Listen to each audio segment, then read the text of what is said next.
Greetings everyone, I am Dr. Wolf and I just saw Friendship University. We finally get a return of Starwirl the Bearded. I was wondering whether the MLP staff were actually going to bring his character back anytime this season. The way they used his character was actually a bit surprising. For one, I am glad to see that he's traveling the world. He's actually learning about what's changed and he's improving upon himself.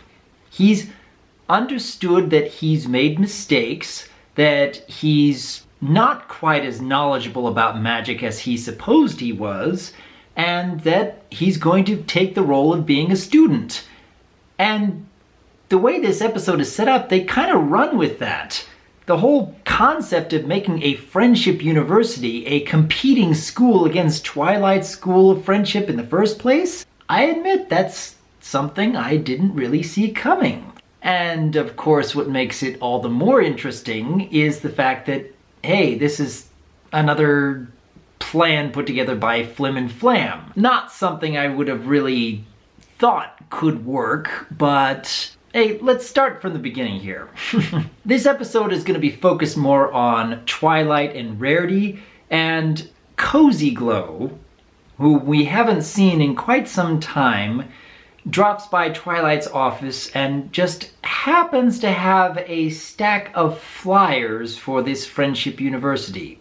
I'm pretty sure that the MLP staff are making an intentional point about that, but we'll get to that later. And of course, Twilight and Rarity have to go investigate, and aside from Flim and Flam taking part in putting this school together, another surprising aspect is, hey, Chancellor Neighsay is finally a thing again. Not only are we reminded, hey, Starwirl is back, Cozy Glow is back, Chancellor Neighsay is back, I have to wonder if this episode is more about reminding us that these characters exist and are maybe going to be playing an important role later, more so than the fact that they wanted to tell a particular story. Because, in all honesty, I don't know if this story had that much to tell. There were a couple of interesting aspects about it because, for one, I did enjoy the idea that Twilight's idol, Starwirl,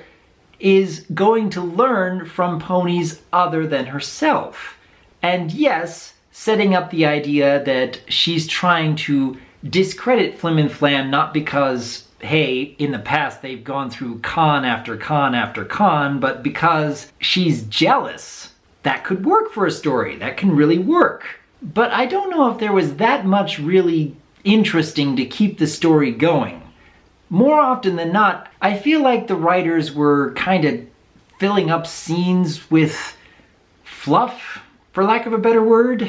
Like, for example, when Twilight and Rarity had to come up with disguises, trying to fit in with the school. Now, at first when I heard this, I thought, are they going to be bringing back Shadow Spade from Rarity Investigates? Because, hey, that would be an interesting callback. That would be something that would actually fit with the tone they're going for. They're trying to investigate what the school is doing wrong, right? Instead they have this Plainity character, which is okay, I suppose. I've seen far more creative designs, but hey, this is one more to add to Rarity's repertoire, and I suppose Tabitha St. Germain's slight alteration to her performance is kind of cute, kind of. But then again, having Twilight going around the school with this eye patch and a post-it note over her cutie mark, it's funny for like the first 10 seconds. But I don't know if they really had much idea to do with it beyond that point. I thought that it would have been an interesting angle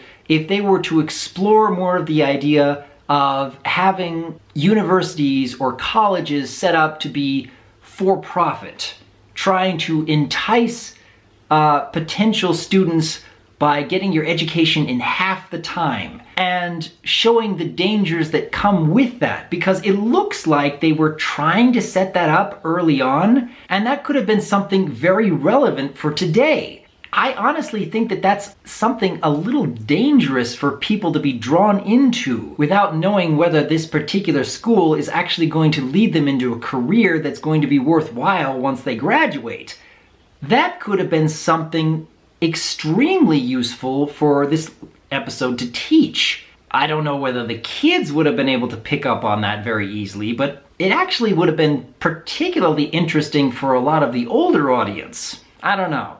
Maybe that would have been reaching a bit too far, but I feel like it was a little bit of a lost potential, showing that they were setting up that kind of idea, having for-profit colleges trying to teach students and entice them with, you can graduate in half the time, and not realize that a lot of these students aren't really going to get much of an education out of such a school setup. I did appreciate that this episode had a couple of good laughs. Just a couple, though.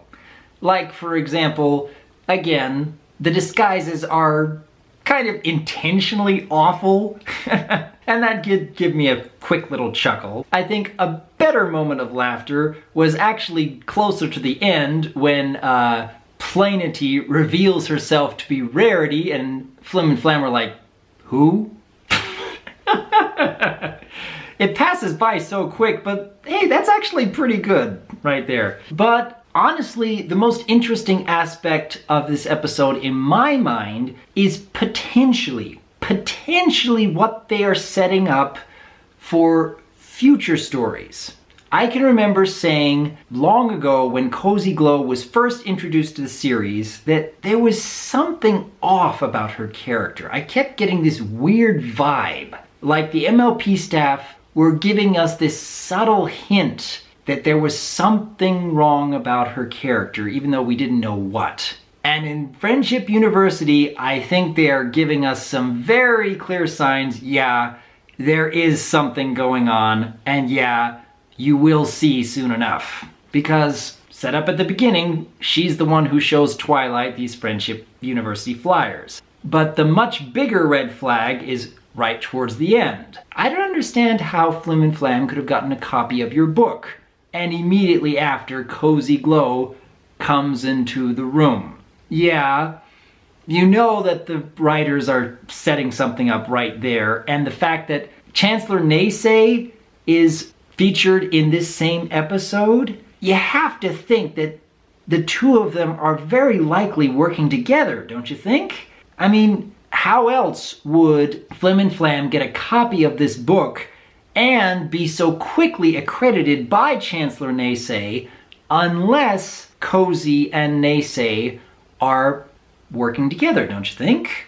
With all the setup in her initial episode, and with Chancellor Neighsay saying he's going to get his revenge at some point, making sure to shut Twilight School down, and again in this episode talking about how much he really does not respect other creatures, you have to believe that this is going to be leading into the finale, or at least a couple of other episodes later on this season. You have to believe that's going to happen.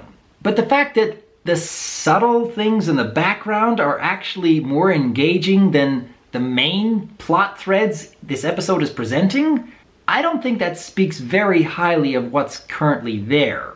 I like the ideas that they were setting up, like Twilight feeling a little put off that her idol, Starwirl, is learning from Flim and Flam instead of from her own school. That had some potential for sure. I like the idea that they were setting up for, say, a college that looked to be much more for-profit, trying to teach students in half the time, but I didn't think that they were really going for that particular lesson of a cautionary tale later on. Instead, it's more, well, if you're going to blackmail me, I'm going to blackmail you in return, and let's give all the money back and let's have a happy ending that way. I don't know. It seems pretty standard of an episode thus far. I don't think there's that much standing out except for, again, the subtleties in the background. What they could be setting up for future episodes. And I don't think that speaks very highly for this particular story. But then again, what do you think? For all the time we've been waiting for Starwirl to make a return after his big reveal during the season 7 finale, do you suppose this is a good story to have him come back in? What do you suppose might be cooking up in the background between Chancellor Neighsay and what is becoming increasingly obvious with this character Cozy Glow. I would like to hear your thoughts on Friendship University. And, as per usual, I am Dr. Wolf, and I look forward to hearing from you.